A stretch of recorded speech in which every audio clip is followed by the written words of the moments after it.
वंदो सतगुरु चरण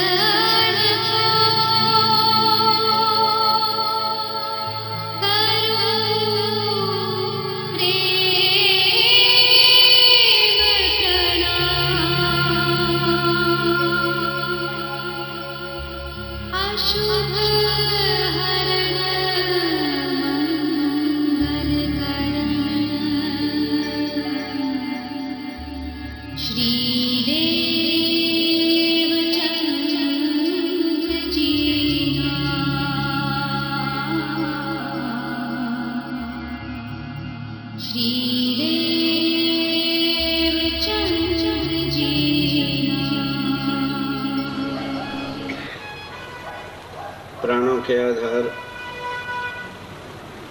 आत्म संबंधी श्री सुंदर सहज जी, धर्म प्रेमी प्रभु भक्तों, माताओं में तो माताओं,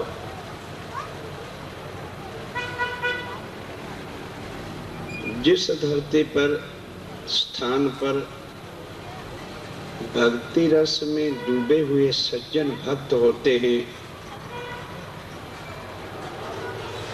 कहने वाले को भी दिल में उछाले आते हैं कि सुनने वाले की प्यास किस तरह से बुझे।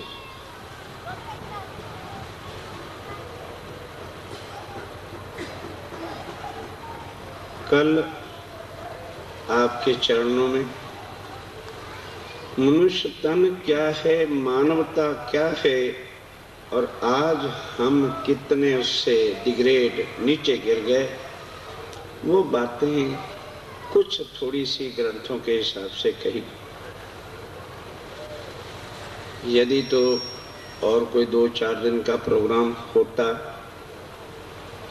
तो धीरे धीरे और आगे बढ़ते, पर कल विषय दे दिया था कि आज हम सारी दुनिया, चाहे वो मुसलमान कंट्रीज में है, चाहे वो क्रिश्चियनिटी के हैं,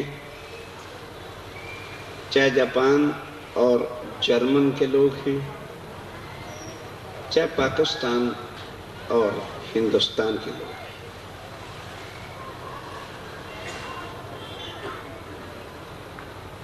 अवश्य कुछ अंतर जो आत्म तत्व का है उसको देखने वाले बकायदा समझ ही जाते हैं कि भारत की भूमि पर जो कुछ है शांति का ज्ञान वो कहीं मिलेगा नहीं। विषय है कि आज हमारे मनों को अशांति क्यों है, शांति कैसे हो। Everyone wants in this world peace of mind. हर कोई अपनी मन की शांति के वास्ते भटक रहा है, लेकिन बजाय स्पिरिचुअलिज्म के भौतिकवाद मटेरियलिज्म में लग गया कि शायद इसके ही संग्रह करने से हमें शांति और सुख होगा। तो मेरे साथियों, हम तो भारत वालों की दौड़ अब होड़ में लगी है। हमारे सामने आज अमेरिका एक मिसाल है, ब्रिटेन एक मिसाल है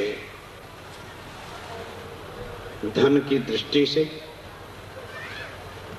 जब उनके लोगों को, वहां के रहने वालों को पैसे का एंड देख करके भी शांति नहीं मिली, जिसके लिए भी भारतवासी प्यासा है कि पैसे में ही सब कुछ शांति है। ध्यान देना, अगर पैसे में शांति होती और साइंस में भी शांति होती और बम एटॉमिक शक्तियों में ही शांति होती, तो आज विश्व की बड़ी हस्तियां उन एटम बमों को नाश कर देने की मीटिंग ना रखते हैं। उसके बाद आपके सामने हैं हिप्पी लोग, जिनकी शक्ल से हम देखेंगे तो लगेगा इन जैसा शायद गरीबी कोई नहीं होगा। घिसी हुई पेंटें, क्या क्या उनकी हालत होती है, पर कभी जरा उनसे परिचय करके देखना तो अमेरिका ब्रिटेन के सबसे बड़े धनाढ्य परिवारों के वो बच्चे हैं। वो क्यों इस रूप में आकर भारत की धरती पर घूम रहे हैं? क्योंकि उन्होंने जब देखा कि वहां पर ऐसे भी परिवार हैं ब्रिटेन लंदन के अंदर जिनकी निजी संपत्ति के वास्ते घर में अपना बैंक है। मतलब एक तो वैसे होता ना जनता के लिए बैंक, उनको अपनी धन संपत्ति के लिए बैंक रखा है, लेकिन फिर भी उनको शांति। रात को सोने के वास्ते टैबलेट, नींद की गोलियां, उस धन से क्या करोगे? आज आपकी इस धरती पर, ज्यादा दूर इधर का तो मुझे अभी इतना परिचय नहीं, वृंदावन में चले जाना, हरे रामा हरे कृष्णा के मंदिर अंग्रेजों ने आकर हमारे देश में एक नहीं कई बनाए हैं, पर अभी आगे का वो ज्ञान, वो ग्रंथ रिसर्च में नहीं मिला। तो उनके हम तो कभी मंदिर में, गुरुद्वारों में कीर्तन, भजन कीर्तन करेंगे, आधा घंटा घंटा बहुत कर लेंगे, एक रात का जगराता। आप वृंदावन में, दिल्ली तो आना जाना सबका किसी ना किसी कारण से, व्यवहार से, रिश्ते से, नाते से होता ही रहता है। थोड़ा सा 2 कदम आगे वृंदावन में देखने के लिए चले जाओ कि वाकई ठीक है कि गलत। जब से उनका मंदिर बनता है तब से लेकर आज दिन तक ना दिन देखते हैं ना रात देखते हैं, कैसे खाते हैं कैसे पीते हैं, लेकिन उनका कीर्तन अखंड चल रहा है। यही उनकी भक्ति है। उन्होंने रिसर्च लेकर यहां तक आए कि राम और कृष्ण के नाम से ही हमको शांति प्राप्त होती, क्योंकि लक्ष्य शांति का लिया। और हम वो देश के रहने वाले अपनी शांति किसमें समझ बैठे हैं कि बस पैसे के बिना और कुछ नहीं। वो सत की राह पे चल पड़े झूठ के व्यापारी, और हम सत के व्यापारी जो है वो किस पे चल पड़े? झूठ का व्यापार करने। इसलिए हम दुखी हो गए और ना समझ पाए कि इस कलयुग की महिमा क्या है। आओ हर ग्रंथों का 2-2 मिनट में परिचय कराता हूं। सतयुग में शंकर भगवान जी से यही प्रश्न कि वो पूर्ण ब्रह्म, वो साहेब, वो सबका एक परमात्मा हे प्रभु शंकर महादेव। उमा पूछती है कि वो कहां है? तो सतयुग के ग्रंथों से कलयुग तक जितने भी ग्रंथ आए हैं उन सब में उस पार ब्रह्म को आने का और समय निश्चित दिया हुआ है। उन्होंने कहा हे उमा, अनहोनी घटना एक होगी जो मेरे शिव पुराण अंक 4 श्लोक 51 जाके कल पढ़े। हे उमा, अभावी नो भविष्यन्ति। भावी तो उसको कहते हैं भाना, कुदरत का भाना जो होता है, जन्मना मरना एक्सीडेंटली, ये सारी चीजें। तो हम सब्र करते हैं कि भाई कुदरत का भाना है, ये नहीं टल सकता। इसको कहते हैं भावी, होनी है जो होके रहती है। कहते हैं उमा, कलयुग में एक अनहोनी घटना होने वाली है जो ना तो कभी कभी भी हुई है और ना ही फिर कभी होगी। उमा कहते प्रभु वो कौन सी घटना है? अभावी नो भविष्यंती, भविष्यंती भविष्य को कहते हैं, फ्यूचर को कहते हैं होगी। मुनियों ब्रह्म रूपना, कि वो पार ब्रह्म और उनकी आत्माएं जो हैं वो मानव तन धारण करके कलयुग में प्रकट होंगी, कलयुग के तनों में आकर के वो प्रवेश करेंगे, जिनका हम वैकुंठ में बैठ करके ध्यान धरते हैं, पर कलयुग में।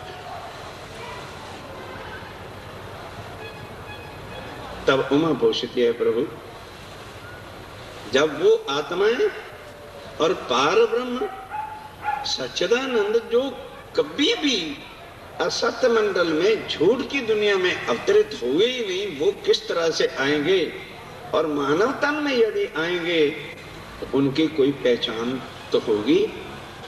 कहने के शक्लों से क्या पहचानोगे? शक्ल तो जैसे हर इंसान की है इसी तरह की कोई, लेकिन उनका ईमान दुनिया से निराला होगा। दुनिया वाले ध्यान के साथ धन के लिए, बच्चा प्राप्त करने के लिए ईमान बदलते हैं, भगवान बदलते हैं, गुरु बदलते हैं, अपना इष्ट बदलते हैं। मानो कोई हनुमान जी का भक्त है, बेचारे ने बड़ी बंदगी की, 15 साल हो गए, घर में लड़का नहीं हुआ, रोता है, ककलाता है। क्या यहाँ पर भ्रांति डाली हुई है कि जिसके घर संतान नहीं वो घर शमशान घाट? ठीक, अब वो तड़पता फिरता है, भक्ति भी करता है, नहीं मिला। किसी ने कह दिया भाई तू क्यों उदास है, चला जा शेराबाई मारी के दरबार में, तेरा बर्तार, तेरा सब कुछ मिल जाएगा। चला गया, ईमान बेचा लड़के के लिए, भगवान बदला बच्चे के लिए। अपने इष्ट हनुमान जी को छोड़ा, भगवती जगराता माता का किया। मैंने कल भी कहा था ये शक्तियां हमको ये भरपूर भरपूर दे सकती है। लड़का हो गया, उस दिन के बाद वो फिर भगवती के बिना हनुमान का पूजन नहीं करता। अर्थात कहने का मतलब है कि यहाँ का मानव जो इंसान जीव है, मैं व्याख्या आपके सामने व्हाट द डिफरेंस बिटवीन जीव और आत्मा ये ले रहा हूं, उसके बाद परमात्मा की पहचान कराता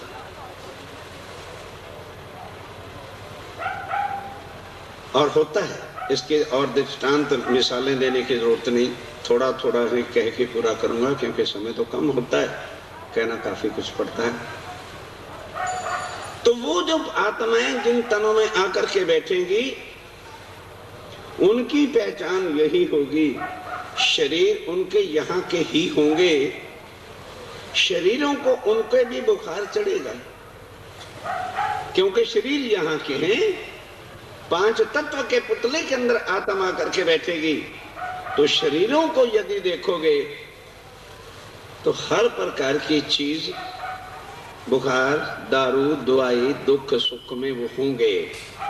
लेकिन वो दुनिया में जब तक हैं उनकी पहचान एक होगी। ध्यान के साथ, प्रधान पुरुष आश्रय, एक पार पुरुष, उस पूर्ण ब्रह्म के बिना क्यों वो नहीं बदलेंगी। किस लिए? दुनिया वाले दास भक्ति करते हैं। सावधान हो जाओ, अपने भगवानों को हम स्वामी भगवान कह के और अपने को क्या कहते हैं? दास। तो एक कारखाने में काम करने वाला नौकर दास, यदि उसकी पूर्ति घर के खर्चे की नहीं होती तो मालिक से कहता है मालिक मेरे बच्चे ज्यादा हो गए हैं, पढ़ाना है लिखाना है, 1000 से तनख्वाह नहीं चलता काम, अब 2000 कर दो। तो जिसको मालिक कहते हैं, कसाई को नहीं। भाई ऐसे कर, इस तरह तो हमारे कारखाने का अभी काम चलता नहीं, पर तुमने नेक नीति से मेरी कारखाने में काम किया है। वो बड़ी फैक्ट्री वाले जो सज्जन हैं वो मेरे वाकफ हैं, मैं उनको तेरी सिफारिश करके नौकरी करवा देता। मालिक दास को छोड़ने के लिए तैयार है और दास दूसरा मालिक बनाने के लिए तैयार है, कोई पाप नहीं, कोई पाप नहीं।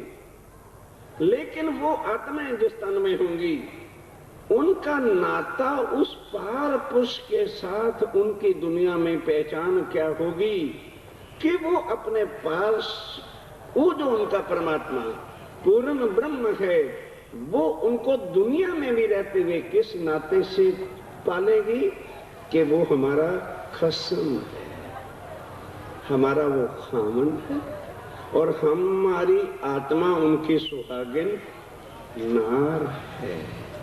वो मर तो सकती है हे उमा, टुकड़े तो हो सकती है, औलाद के बिना वो रह सकती है, क्योंकि उनको यहाँ आने पे पता चलेगा कि औलाद ही घर का जंजाल है।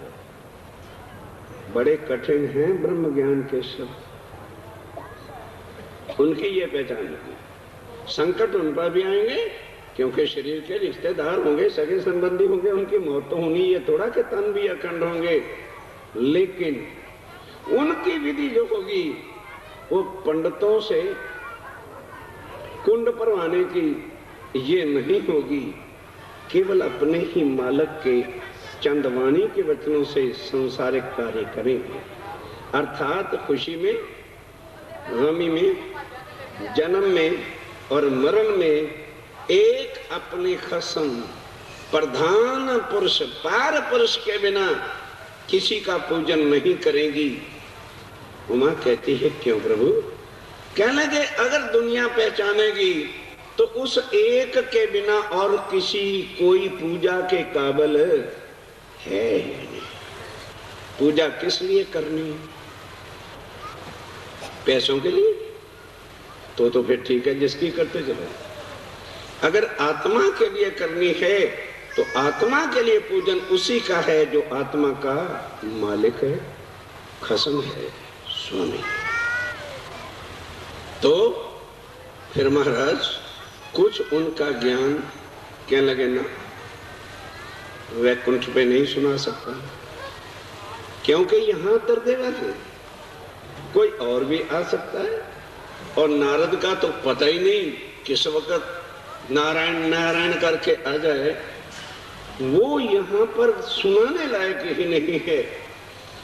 कहा प्रभु जब इतनी कृपा कर रहे हो तो कुछ तो बताओ। मेरे साथियों, जिसको अमर कथा कहते हैं, और वो सुनाई कहाँ थी? शिवजी महाराज वहां वैकुंठ को छोड़कर अमरनाथ की केंद्रों में, गुफाओं में, जहां बर्फ ही बर्फ थी, कि हे उमा केवल ये एक स्थान कुछ सुरक्षित लगता है, इसके अंदर बैठ के सुनाऊंगा। ठीक अब जहां कोई था नहीं, उसके अंदर पशु पक्षी तो आप जानते हो कहीं भी घोंसला बना के घुसे होते हैं। ना तो कोई कबूतर था, ना कबूतरी थी, ना कोई पक्षी था, ना कोई और था।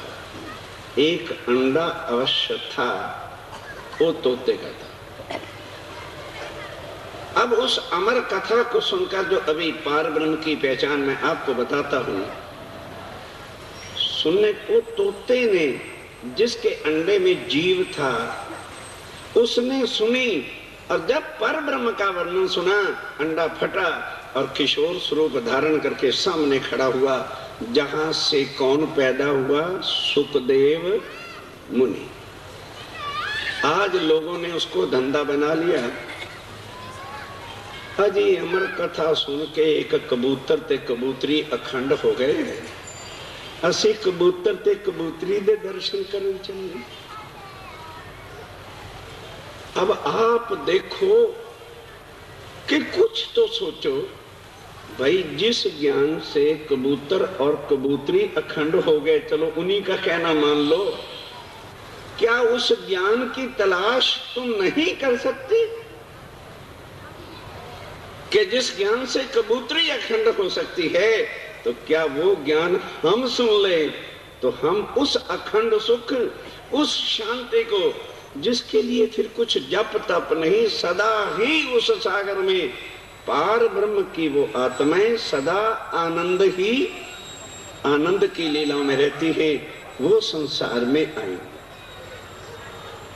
महाराज। और तान योगान सर्वान, उनकी पहचान क्या होगी?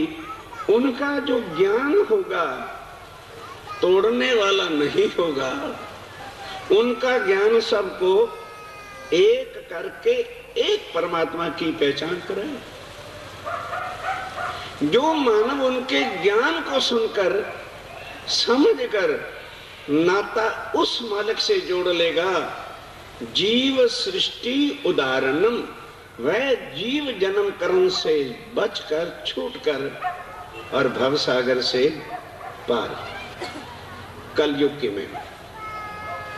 अब आइए आगे एक बार बड़े प्यार के साथ जयकारा बोलेंगे। बोलो श्री प्राणनाथ।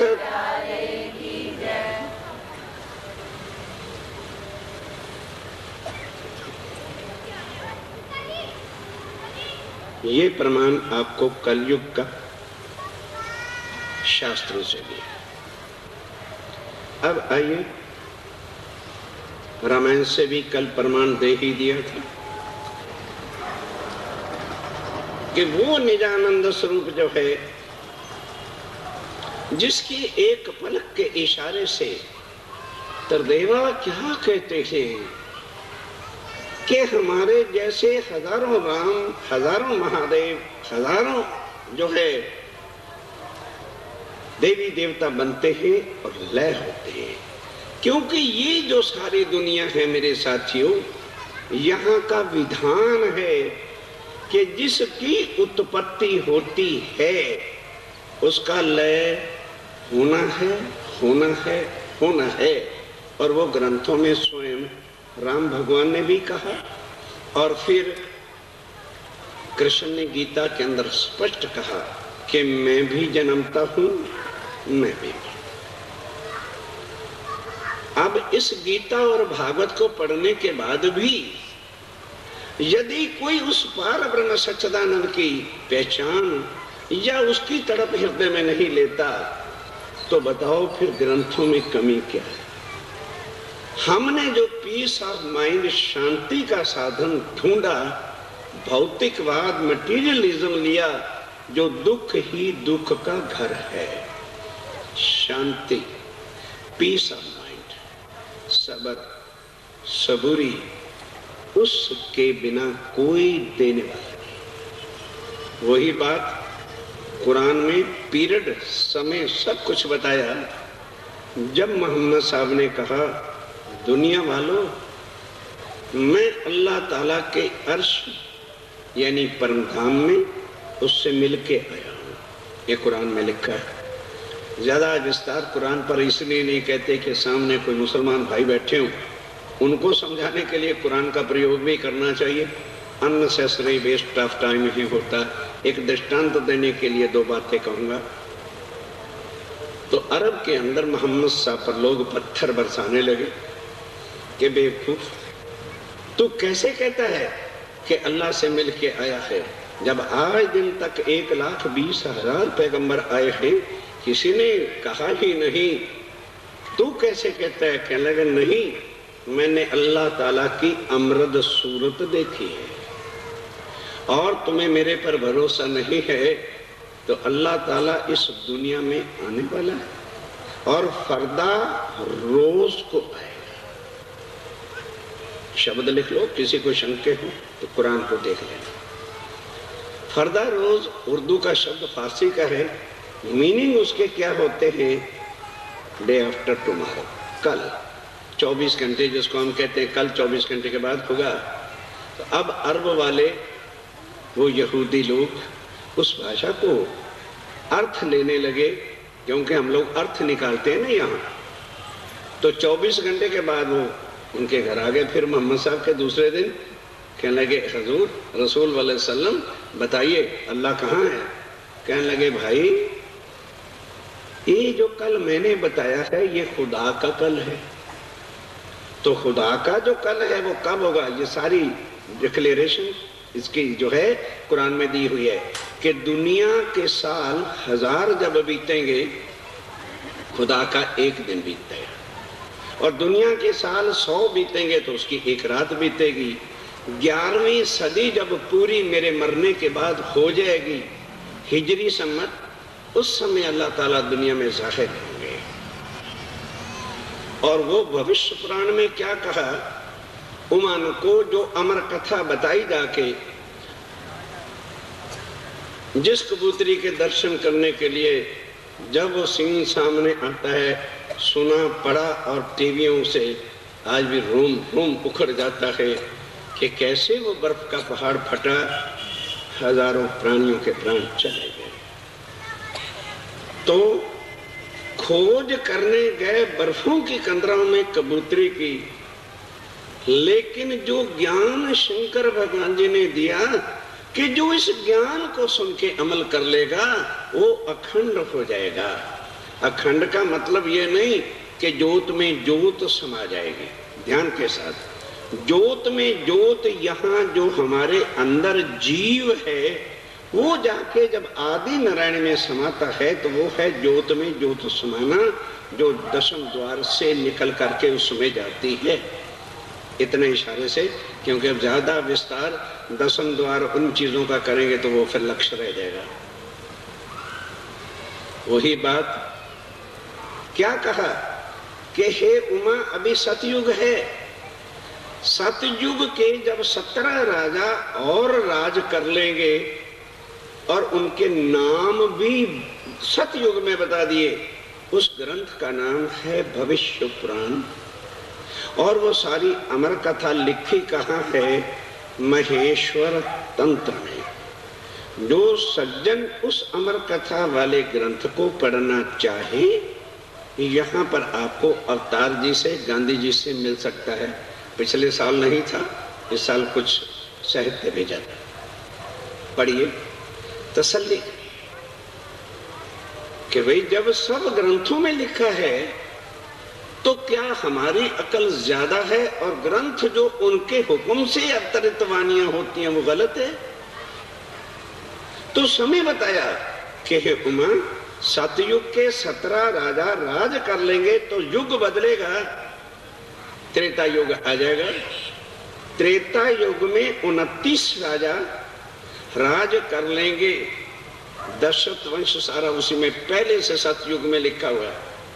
फिर द्वापर युग आएगा, द्वापर युग के 19 राजा राज कर लेंगे तो कलयुग शुरुआत होगी। और कल युग में जब 20वां बादशाह हिंद के ऊपर होगा वो औरंगजेब उसका नाम होगा। शंकर भगवान जी ने ये अमर कथा में बातें कही जो महेश्वर तंत्र भविष्य पुराण ग्रंथों के नाम दे रहा हूं, पढ़ लो, लिखा है कि नहीं। और शंकर महादेव जी की बताई भविष्य की बात, क्योंकि ये डिपार्टमेंट मौत का और सारा उनका है, इसलिए ये ग्रंथ उन्होंने कहा। और वो ग्रंथ आपके कपूरथला में प्रलब्ध है, गांधी जी के पास या अवतार जी के पास मिलिए और पढ़ लो, तसल्ली करो, पढ़ने को मिल सकती है। कुरान को देखो कि वाकई 11वीं सदी लिखी है कि अब वो जो समय है औरंगजेब वाला, तब फिर और ग्रंथों में क्या लिखा जो शास्त्रीय ज्ञान है कि जब साका साहलवान का 1600 सम्मत पूरा होगा, जो सम्मत आज 2000 कितने चल रहा है, उस समय वो है पर ब्रह्म एक मानव तन में अवतार शक्ति आएगी। वो आके हिंदुओं को हिंदुओं के ग्रंथों से और मुसलमानों को मुसलमानों के ग्रंथों से एक पार ब्रह्म की पहचान। अब वो समय और वो सारी चीजें खोज के देखिए, 350 साल बीत चुके। अब इधर क्या है, शास्त्रों में क्या लिखा है कि कलयुग की उम्र जो है, आयु जो है, पीरियड जो होता है, वो 4,32,000 होता है साल। अब जो बीच में कमर्शियल लोग बैठे हैं, वो इस चीज को जाहिर क्यों नहीं होने देते? अगर वो जाहिर होने देते हैं तो उनके धंधे ठप होते हैं। उन्होंने क्या कह रखा है, अरे ये तो किसी पागल की बातें हैं, 4,32,000 साल उम्र है कलयुग की, अभी तो कुल 5,500 साल ही बीतते। ठीक, ये नहीं वो बताते कि कलयुग की आयु कटती है, बाकी युगों की आयु कटती नहीं। क्यों? पापों के कारण से। क्या लिखा है, जहां मनु स्मृति है, चारों युगों का वर्णन है, ये विषय वहां खोल लो, पढ़ लो। किताबों के नाम दे रहा हूं, लिखते जाओ और विषय पढ़ लो, ताकि संशय मिटेगा। तभी तो यकीन आता है। जब तक दिल में ही शक ही शक बने तो ईमान कैसे आएगा? क्या लिखा है कि एक चंद्र ग्रहण या एक सूरज ग्रहण जब लगता है तो 125 वर्ष की आयु कलयुग की कट जाती है। फिर यदि एक पिता अपनी कन्या के साथ और भाई बहन के साथ कोई दुर्विचार करता है तो कलयुग की आधी आयु कट जाती है। उसके लिए कबीर जी ने कहा कि जब बीतेगा 5,505, जब बीतेगा 5,005, तब आएगा पार ब्रह्म साचा। जो इन ग्रंथों की खोज करता है, अब कितने ग्रंथों के और प्रमाण, तो बाइबल के भी और। जब ईसा को, जीसस को सब जानते हैं कि दीवार में चिन्ह दिया गया था सिक्कों के साथ, तो उनके फॉलोअर्स थे साथ। कह लगे, हे जीसस अब आप कैसे आएंगे? कह लगे, don't worry, I shall come. Second coming of Christ होगा, I shall come with my father. मैं अपने उस मालिक परमात्मा के साथ दुनिया में आऊंगा। कब आओगे? जितनी मेरी अब उम्र है, जब इतनी सदियां बीत जाएं तो वो समय आ जाएगा। जीसस के मरने के बाद 1661 में वह पार ब्रह्मक्षातीत पार ब्रह्म हिंदुस्तान के कुंभ के मेले पे आकर के जाहिर होते हैं। सारे ग्रंथों के प्रमाण से सबका एकीकरण किया और उनसे जाके प्रश्न किया, क्या एक इंसान के तन में कौन कह देगा मैं पूर्ण ब्रह्म हूं? कहे पागल है, मारो धक्के इसको, परमात्मा कह रखने। अपने साथियों को साथ लेकर के वहां पहुंचते 1735 का साल। और उसके प्रमाण और फिर क्या लिखे हैं कि जब वो जाहिर होंगे उस साल, धूमकेतु का तारा दिन में नजर आएगा, तो समझ लेना कुछ आखिरत की निशानियां हैं, जो इस साल बंबई में जाहिर हो चुका, पेपरों में आ रहा है। पर किसी को इन चीजों की लगी क्या है? हर एक को फैक्ट्रियों की और अपने धन के लिए। पेपरों से ही देख लो, ये कौन सा धूमकेतु है? अरे पिछले दिनों टकराता टकराता बच गया, नहीं तो ना आज हम होते ना कपूरथला होता। कुछ फुटों का फर्क रह गया। टकराने की देर है, कुछ नहीं होगा, ब्रह्मांड बैकुंठ तक खत्म हो जाएगा। कौन रोकेगा? पैसे नोट रोक लेंगे कि जीपें रोक लेंगी कि हमारी मारुतियां रोक लेंगे उनको? अब समय है, संभल जाओ। बिल्कुल आखिरी सांसों पे कलयुग पड़ा फड़फड़ा रहा है। आखिरी सांस जैसे मरते को 4 कई पै के तले रख दिया जाता है। आखिरी सांस है, कुट भरिया नहीं, ब्रह्मांड गया। ये वो समय है, समय है अभी। मेरे वचन सुन के नहीं, जिस जिस ग्रंथ पर तुम्हें यकीन है उस पर तो यकीन रख लो। गीता को मानने वाला गीता पे यकीन रखे, भागवत वाला भागवत को ले। गुरु नानक देव जी की वाणी, उसको जो उनके वचन है उनको पकड़े। कुरान वाले कुरान को पकड़े। बाइबल से फिर उन्होंने क्या क्वेश्चन किया, हुजूर जब वो दुनिया में आएगा अब उसको पाना कैसे है, पहले वो विषय लेता हूं। एक मानव तन में अपने साथियों के साथ गए, कुंभ का मेला था, सफेद वस्त्र, भगवे नहीं थे। हिंदू संस्कृति के अंदर आज भी वो प्रथा चल रही है कि कोई संत या कोई आचार्य किसी धर्म का होता है तो वो भगवे वस्त्र धारण करता है, माला इत्यादि जो भी उनकी प्रथा होती है वो करता है। अब वे पारब्रह्म किसकी माला धारण करे भाई, और किसके कपड़े रंगे? सफेद वस्त्र, सात्विक स्वरूप। वहां पहुंचे, ध्यान देना, और तिलक भी उनका अपना, बस और कुछ नहीं। तो वहां के जो धर्माचार्य थे उनके दिल में क्या शक आया कि ये कोई हिंदू नहीं है, निश्चय ही कोई औरंगजेब का भेजा हुआ दूत है। क्योंकि औरंगजेब के काल में मेरे साथियों जितना हिंदुत्व को मिटाने का जुल्म सितम काजियों ने किया, औरंगजेब ने नहीं। इसमें भी कुछ ज्ञान की जरूरत है। औरंगजेब की शरीयत बनाने वाले काजी जो कुरान की ला बनाते थे और बादशाह को भी मजबूरन वो मानना पड़ता था, इतने राजगद्दी से उतार दे। इतना जुल्म कर रहे थे कि साधुओं को तो खासकर कोलुओं के सामने डाला, चक्कियां पिसवाई, ना जाने क्या क्या हुआ। इसलिए वो संत जन घबरा गए, जितने आचार्य थे कि ये कोई औरंगजेब का दूत है और हमारा ये कुंभ का मेले का यज्ञ जो है विघ्न हो जाएगा। तब सब ने मिलकर उन पर शक किया कि ये दूत है। तो पूछा, महाराज हमें शक है कि आप हिंदू नहीं हैं, कृपा करके आप परिचय दें हमें। तुमको इश्क उपजाने, तुमको इश्क उपजाने, करूं सो अब